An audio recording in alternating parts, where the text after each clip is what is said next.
নমস্কার, awakening 169 taro কবিতা চ্যানেলে সবাইকে স্বাগতম। আমি কবিতা, সবাইকে ওয়েলকাম জানাচ্ছি। এখন চলে এসেছে আজকে মার্চ মাসের 4 তারিখ রাশিফল বা জোডিয়াক সাইনের ভিডিও নিয়ে। মার্চ মাসটা কেমন যেতে চলেছে, এরিস লিও স্যাজিটেরিয়াস অগ্নিতত্ত্বের যে রাশিগুলো, এখন অনেকেই জানেন আমি না গ্রুপ ওয়াইজ ভিডিও করি, যেহেতু ভিডিও করার সময়টা ভীষণ কম পাই। আর সময় পেলে মাঝে মাঝে আমি এনার্জি চেকিং করি। যেমন কদিন ধরে এনার্জির বেশ পরিবর্তন খেয়াল করছি। তো আপাতত এখন এরিস লিও স্যাজিটেরিয়াস এই তিনটে রাশির, অগ্নিতত্ত্বের এই তিনটে রাশির মার্চ মাস সামনের দিন কেমন যেতে চলেছে। এটা ইয়ার এন্ডিং মাস, মানে অ্যাকাউন্টের দিক থেকে দেখতে গেলে তো বছরের শেষটা মানে আর কি।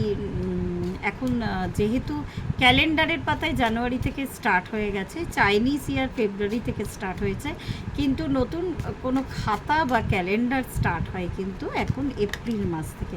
আর এপ্রিল মাস বাঙালিদের বৈশাখ মাস বা বাঙালি ক্যালেন্ডারের প্রথম মাস। তো মার্চ মাসটা ইয়ার এন্ডিং মাস হিসাবে দেখে নিই। যে একটা কার্ড বারবার ঢুকিয়ে দেওয়া সত্ত্বেও বারবার আসছিল, তো লাভার্স কার্ড এসেছে বটম অফ দ্য ডেকে। লাভার্স কার্ড হয়তো আশা করি দেখতে পাচ্ছেন সকলেই। আর একবার বলছি যে ক্যামেরার সেট আপের জন্য আমি ক্ষমা প্রার্থী, যতদিন না আমার সেই রকম সেট আপ রেডি হয় আর কি, তো ততদিন আমি ওইভাবে ভিডিও করতে পারছি না। এখানে অনেকগুলো আমি দেখতে পাচ্ছি মেজর আরকানার কার্ড এসছে, বেশ কদিন ধরে মেজর আরকানার কার্ডগুলো আসছে, জানি না দেখাতে পারছি কি না। চ্যারিয়টের কার্ড এসছে, ওয়ার্ল্ড কার্ড এসেছে, সঙ্গে সঙ্গে হারমিট কার্ড এসেছে, তার সাথে সাথে 8 অফ পেন্টাকেলস,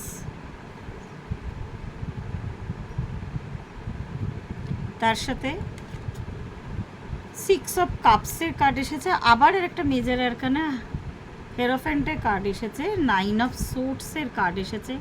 তো আমাকে যে এনার্জিটা দিচ্ছে, এনার্জিটা বেশ ফায়ারি একটা এনার্জি। অনেকেই এরিস লিও স্যাজিটেরিয়াস আর কি। তো অনেকে না আমি দেখতে পাচ্ছি অগ্নিতত্ত্বের এই রাশিগুলোর মানুষজন অনেকে ডিপ্রেসড, বা যারা নিজেকে এখনও ব্যালেন্স করতে পারেননি, বেশ ডিপ্রেশনে আছেন তারা। তো সেক্ষেত্রে একটুখানি কি বলবো আর কি, একটু নিজের ওপরে ওয়ার্ক করুন, নিজের ওপরে, হ্যাঁ, নিজের মানসিকতাকে উন্নত করার জন্য নিজের ওপরে কাজ করুন।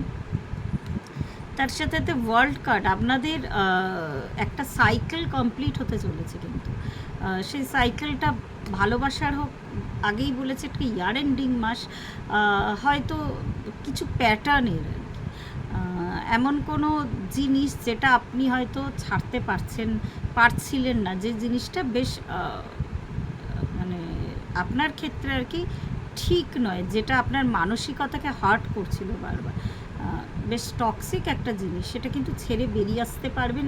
একটু নিজের উপর ওয়ার্ক করলে, একটু ইনার ওয়ার্ক বাড়ান। আমি এটা কালকেও বলেছি, বারবার এই এনার্জিটা আসছে, তবে কিন্তু এই ইন অ্যান্ড ইয়ান যে এনার্জিটা, বা আপনারা যাদের জীবনে সোলমেট টুইন ফ্লেমকে আকর্ষণ, মানে সেপারেশনে আছেন আর কি যারা, তাদের কিন্তু তাহলে খুব তাড়াতাড়ি তারা কিন্তু আকর্ষণ করতে পারবেন। আর আপনারা এর জন্য কিন্তু ডিভাইন ব্লেসিংস পাবেন।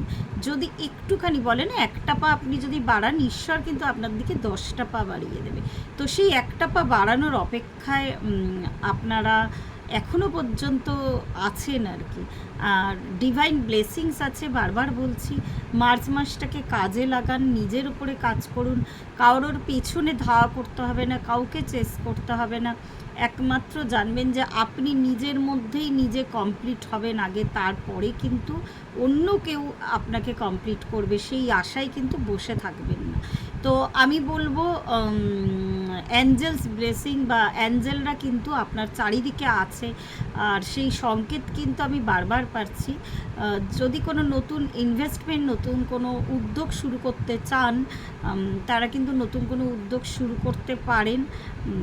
আর যারা মনে করছেন যে লাইফের এই ফেজটাকে ছেড়ে এগিয়ে যাবেন, তারা কিন্তু অবশ্যই 100% এগাতে পারবেন, যেহেতু ডিভাইনের ব্লেসিংস আপনাদের পক্ষে আছে। একটু হোমওয়ার্কের প্রয়োজন আছে, একটু ভেতরটা দেখে নিন যে অ্যাকচুয়াল কোন দিক থেকে গেলে বা কোন পথ ধরে ঈশ্বর কিন্তু আপনাকে অনেকগুলো মানে পথ নির্দেশ দেয়।